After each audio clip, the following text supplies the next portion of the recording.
Министерството за здравство и обвинителството уште анализираат како дошло до смртта на 7-годишното девојче во Тетовската болница.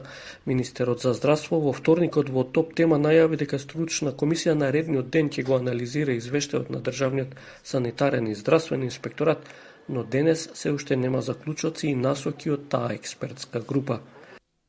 Министерството за здравство веднаш формираше комисија за стручен надзор за овој случај, составена од специјалисти од областа на педиатрија.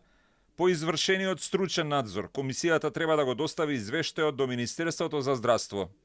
Иако обвинителството даде писмена наредба да се прави обдукција, семејството тоа не го дозволи и веднаш во понеделникот го погреба девојчето.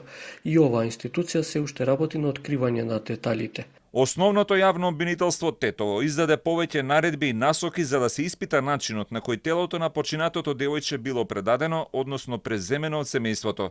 Дополнително, издадена е наредба за обезбедување на медицинска документација, а се вршат и распити на повеќе лица. Девојчето било третирано во приватна здравствена установа еден ден, а потоа било донесено во клиничката болница во Тетово. Почина на вториот ден од болничкото лекување.